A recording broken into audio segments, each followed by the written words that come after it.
The only surviving parent after my mom and dad were killed in a car crash. The lawyer called me and my two siblings to read her final will. It was a quiet, sterile room. The kind where grief feels like it's being filed away in manila folders. The lawyer cleared his throat and read, "To my eldest grandson Tony I leave the house. To my granddaughter Tara I leave the savings. And to my youngest Urshula, I leave my pot plant." They laughed. Loudly. Tony snorted. Tara covered her mouth but couldn't hide the smirk. I just sat there stunned. A pot plant? That's it? After everything? I was furious. I felt humiliated. I'd become the punchline of our family's grief comedy. "Maybe it's a magic bean," Tony joked. "Or maybe it's symbolic," Tara added mockingly. I wanted to scream. You see, when my parents died, Grandma took us in. I was the last born. Tony graduated and moved to New York to chase skyscrapers and status. Tara got hired by some tech company and started speaking in acronyms. I stayed. I stayed with Grandma. When she got sick, I was the one who bathed her, fed her, read to her when her eyesight faded. I was the one who sat beside her bed when the nights got long and her memories got slippery. Tony and Tara called once every 6 months, maybe. Sometimes they forgot her birthday. But Grandma, she had this plant. A strange leafy thing in a cracked ceramic pot. She called it her precious. Said it listened when you talked to it. Said it needed love, not just water.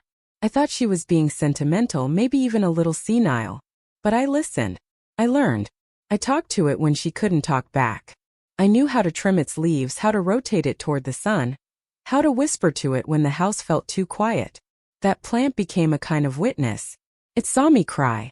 It saw me laugh when Grandma told stories about her youth. Saw me grow up. So yes, she left me the pot plant. And at the time I thought it was a cruel joke. I brought the plant home still bitter, still burning. I didn't cradle it. I didn't speak to it. I placed it by the window like a forgotten chore. More out of duty than love. The cracked ceramic pot stared back at me, chipped and uneven. It felt like a cruel reflection of my place in this family. Fragile, overlooked, dispensable. Days passed. I watered it without thinking, just enough to keep it alive. But old instincts crept in. I found myself rotating it toward the light, brushing dust from its leaves, whispering softly like Grandma used to. Not words, just breath. Just presence. And slowly, the silence in the house began to shift. It wasn't less lonely, but it was less hollow. Then Tony called. "Hey sis," he said, voice slick with mockery. "Hope you're good. Taking care of the plant." He laughed. That hollow, careless laugh that always made me feel small. "What do you want, Tony?" I asked, already bracing. "I was just checking on you," he said. "Also, I know this is short notice, but since the house was left to me, I've found a buyer. I'll need you to move out." I froze. "You can't do that, Tony. This is Grandma's house. She left it to me," he said, voice suddenly cold. "It's mine now. And you, little sister, need to pack your things and leave." There was a pause. Then the final blow. "Oh, and don't forget to take your inheritance with you," he sneered, laughing as he hung up. I stood there, phone still pressed to my ear, the dial tone buzzing like static in my chest. My hands trembled. Anger boiled inside me, thick and rising. I looked at the plant.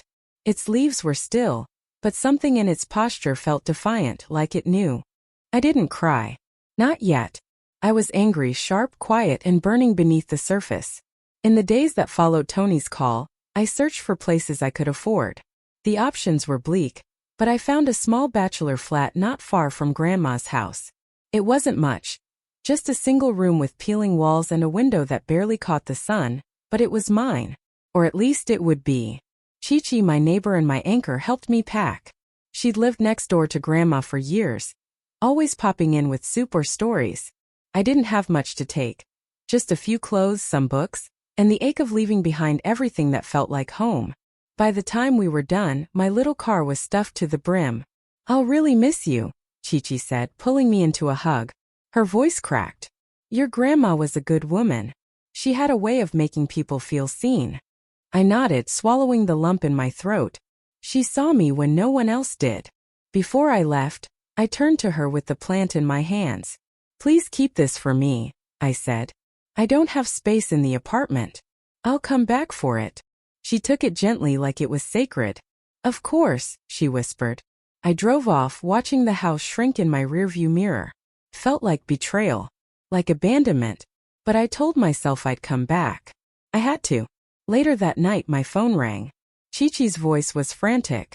You need to come. Now. What is it? I asked, heart racing.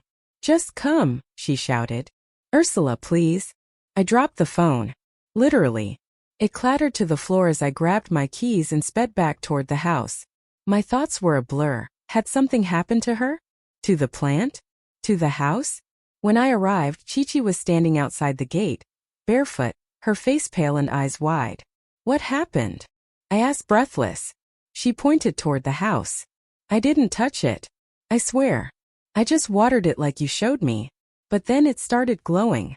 I blinked. Glowing. She nodded. Come see for yourself. I followed her through the gate, heart pounding. The soil moved. Like it wanted me to notice. The words tightened my chest. Plants don't want. But when I followed her to the porch, my doubt faltered. The old ceramic pot pulsed faintly, as though it had drunk up starlight. My grandmother's plant, mocked for its plainness, looked suddenly alive with secrets. Chi-Chi crouched, pointing to the base where the roots tangled. Something pale jutted out. The edge of wax paper. I didn't open it, she said quickly. It felt wrong. Like it was waiting for you. I reached down, hands shaking, and pulled out the envelope. It was soft with age, sealed with a faded sticker of a sunflower grandma's favorite. Inside, a folded note, a small brass key, and my breath caught. A necklace, emeralds glinting like trapped forest fire. The pendant detached into a brooch, its edges sharp and deliberate, as if meant to be more than ornament. The handwriting spilled across the page in wobbly but determined loops. To my Urshula, if you're reading this, the plant has done its work. Kept safe what I could not speak. I know what the world sees when it looks at you. Quiet, soft, easy to overlook. But I saw more. I saw strength in your silence, loyalty in your care, and love in the way you stayed. The necklace is not just beautiful. It hides what men once killed to find. This isn't just a plant, my love. It's a vessel of memory. Its roots cradle more than soil. They guard the truth I couldn't speak aloud. Use the key. Trust what you feel. What they mocked was never small, it was legacy. It was love. It was yours. Darling, the emerald necklace with the detachable brooch, the one I always said was too precious. It's yours now. I stared at the note, the ink swimming as tears finally came. Grandma had always spoken of her jewelry like it was mythic, whispers of emeralds passed down through generations. But none of us had ever seen it. Turns out, she'd hidden it in the very plant they laughed at. The joke was never on me, it was on them. Chi-Chi placed a hand on my shoulder, her voice soft but certain. Maybe your inheritance was never just a pot plant, she said. I nodded, clutching the key. For the first time since Grandma passed, something shifted inside me. Not just grief but clarity. Not just loss but purpose. The key was small, brass, and worn smooth at the edges, like it had passed through many hands before mine. I held it tightly as I walked into the bank, the envelope folded in my coat pocket like a secret I wasn't ready to share. The clerk led me to a private room, sterile and silent. She slid open the drawer and placed the box in front of me. It was heavier than I expected. My fingers trembled as I turned the key. Inside was no gold, no stacks of cash. Just a velvet pouch, a bundle of letters tied with twine, and a leather-bound journal with Grandma's initials etched into the cover. I opened the pouch first. Inside were heirloom rings, another delicate necklace with a carved wooden pendant, and a folded photo of Grandma as a young woman, smiling, radiant, standing beside a man I didn't recognize. On the back, in faded ink, "To love is to plant roots even in rocky soil." The letters were addressed to each of us, Tony, Tara, and me. I didn't open theirs. Not yet. I opened mine. Her handwriting was firm, deliberate. Ursula, you've always seen more than you let on. That quiet strength will be tested. Trust it. But do not trust blindly. Especially not Tony. She didn't soften the words. He's lost more than he admits. To cards, to promises he couldn't keep. I bailed him out more times than I can count. Money, lies, shame, I carried them so you wouldn't have to. But you must know now. Protect what matters. I pressed the letter to my chest. The silence in the room felt sacred. I opened the journal next. The first page was dated 25 years ago. The entries were raw, honest, filled with grief, secrets, and wisdom. She wrote about my parents, how their deaths weren't just tragic, but tangled in choices and betrayals that still echoed. She wrote about me, how she saw my quiet strength even as a child, how she knew I'd be the one to carry the truth. And then tucked between the pages a map, hand-drawn, of the garden behind her house. A small X marked beneath the old fig tree. My heart is pounding. The plant had led me here. But the journey wasn't over. It began as a flicker, barely a thought, more sensation than certainty. A whisper in my gut that something about the will was wrong. Grandma had always been meticulous, protective, deliberate in every choice. But the version read to us felt off. The phrasing was clipped, the tone brittle. No mention of the garden she cherished, the heirloom she'd promised, or the trust she spoke of so often. Just cold instructions, vague allocations, and a strange emphasis on Tony's role as executor. That was the first crack. The second came when I noticed the date, finalized just weeks after her last hospital stay, when she could barely hold a pen. And the third, a line about debts settled in full, which Grandma never would have written. She didn't speak in absolutes. That voice wasn't hers. It was Tony's. I didn't go straight home after the bank. I wandered the city for hours, the journal pressed against my ribs like armor. Grandma's words echoed in my chest. Protect what matters. But how could I protect anything if I didn't know what I was up against? That night I made a decision. I hired a private investigator. Not the trenchcoat kind from old movies. Just a quiet man named Elias with tired eyes and a reputation for discretion. I handed him the letter, the journal, and Tony's full name. Dig, I said. And don't stop at surface dirt. Took a week.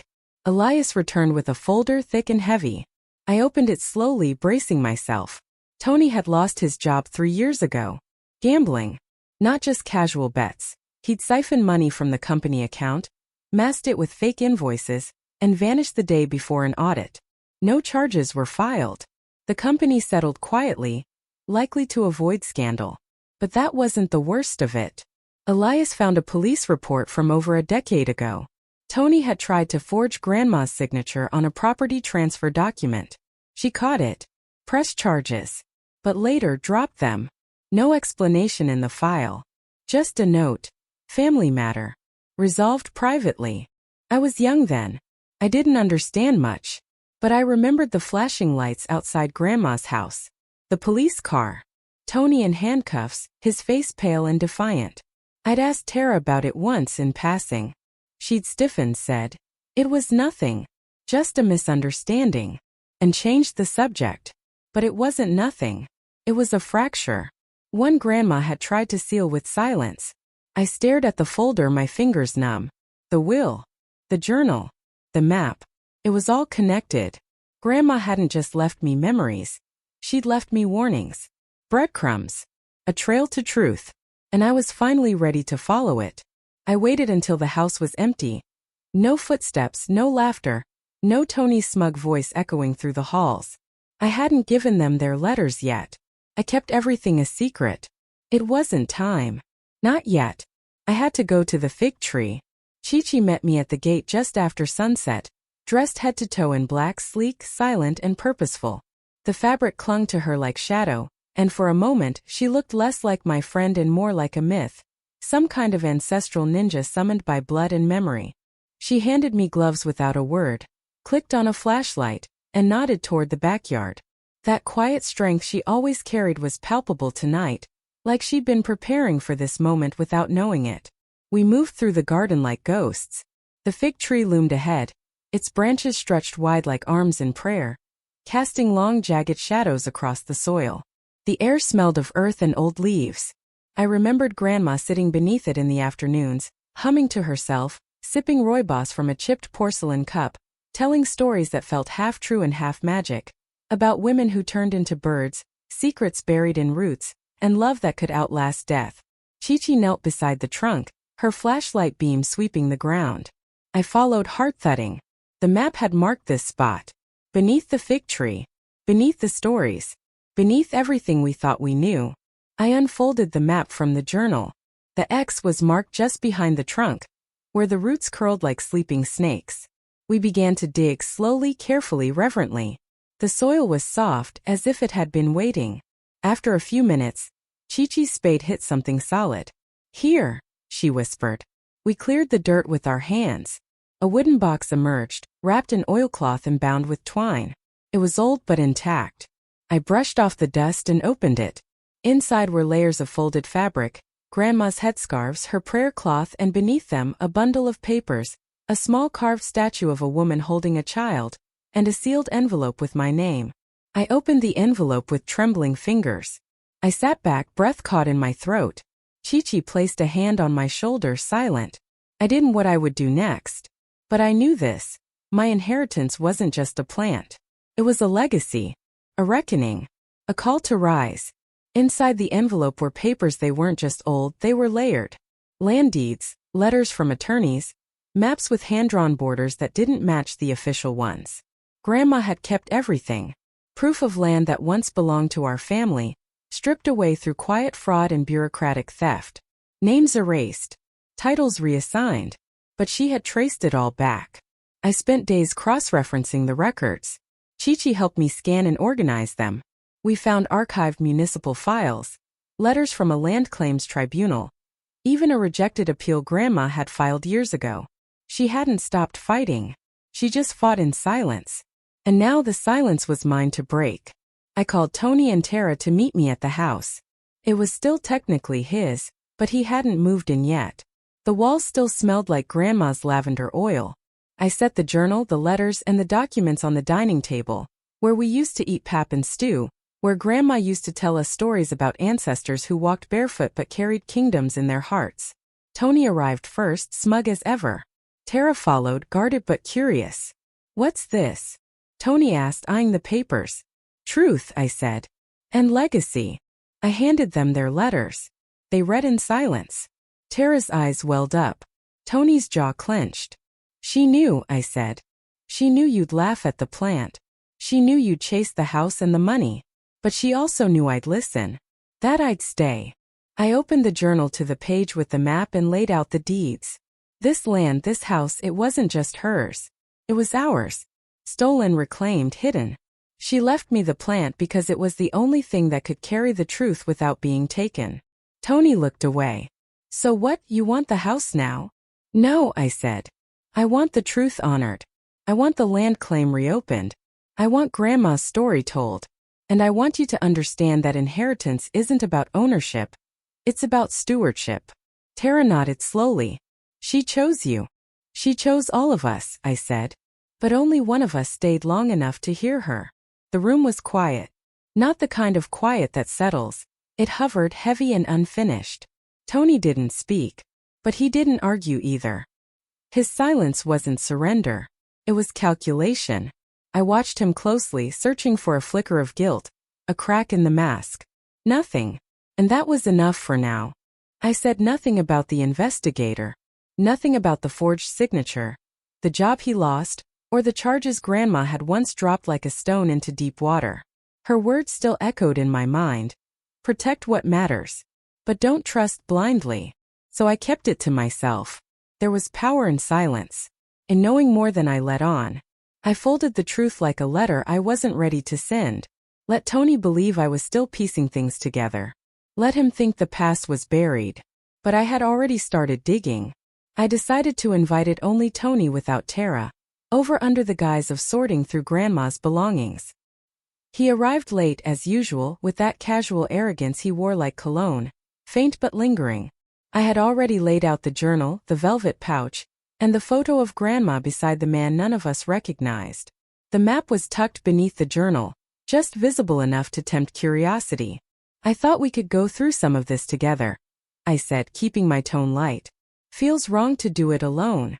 Tony nodded, eyes scanning the items. He reached for the pouch first, fingers grazing the carved pendant. "She used to wear this all the time," he murmured. Said it kept her grounded. I watched him closely. "Do you remember the fig tree?" He shrugged. "Sure. She loved that thing. Used to say it listened better than people. I smiled faintly. Funny. I found something buried beneath it. That got his attention. His hand froze on the pendant. What kind of something? A box, I said. Letters. A journal.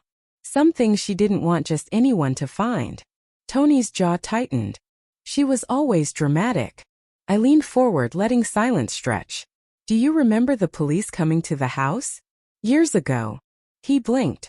What? I was young, I said. But I remember flashing lights. You in handcuffs. Tara said it was a misunderstanding. Tony's face darkened. That was a long time ago. She dropped the charges, I said softly. But she didn't forget. He didn't respond. Just stared at the journal like it might burst into flames. I stood, walked to the window, and let the light catch the edge of the map. She left breadcrumbs, Tony. Not just memories. Warnings. He shifted in his seat, suddenly restless. You think you know everything now? No, I said. But I know enough to start asking the right questions. I didn't mention the investigator. Not yet. Let him stew in uncertainty. Let him wonder how much I knew, how much I'd seen. The power had shifted. Not loudly. Not violently. But it had shifted. And Tony felt it. The morning I decided to reclaim the land, I didn't wear grief. I wore resolve. I packed the journal, the deeds, the letters, and the carved statue into a canvas bag. Chi-Chi drove me to the municipal offices in town. The air smelled like dust and bureaucracy. Inside, the clerk barely looked up. Land inquiries are down the hall, she said, pointing with a chipped fingernail. I walked into the records department, heart thudding. A woman named Mrs. McCona sat behind the desk, her eyes sharp behind thick glasses. She asked what I needed. I'm here to reopen a land claim, I said. It was filed years ago. Denied. But I have new evidence. She raised an eyebrow. Do you have the original case number? I handed her the envelope. Inside were Grandma's letters, the rejected appeal, and the map from the journal. She scanned the document slowly, then looked up at me. This is thorough, she said. And old. Why wasn't this resubmitted? She died, I said. And no one else knew. I only found it recently. Mrs. McCona nodded. We'll need to verify the ownership history, cross-reference the deeds, and check the boundary disputes. It may take time. I understand, I said. I'm not just here for the land. I'm here for the truth. She paused, then leaned in. You'd be surprised how many stories are buried in soil. Most people don't dig deep enough. I left the office with a receipt, a case number, and a copy of the resubmission form. It was official now. The process had begun. That night, I sat beneath the fig tree with the plant beside me. I lit a candle and placed the carved statue in the soil. I whispered to the wind, to Grandma, to the women who came before me. This is for you. For all of you. I contacted the registrar's office and requested a copy of the original will filed years ago. What came back confirmed everything. The house was never meant to be handed to Tony alone. The real will stated that the property was to be sold, and the proceeds divided equally among the three of us. But there was one clause, bold, underlined, and unmistakable. Tony had gambling debts. I found out he'd been desperate, working with a fake lawyer. Someone he met in a casino bar. Someone who promised to fix things. The man who read the will wasn't even licensed. It was all a performance. A fraud. I submitted the evidence. The authorities moved quickly. Tony was arrested for will tampering and fraud. Tara was stunned. She hadn't known. She apologized, not just for laughing but for leaving me to carry the weight alone. The house was sold. The money divided. My share was enough to buy a small apartment.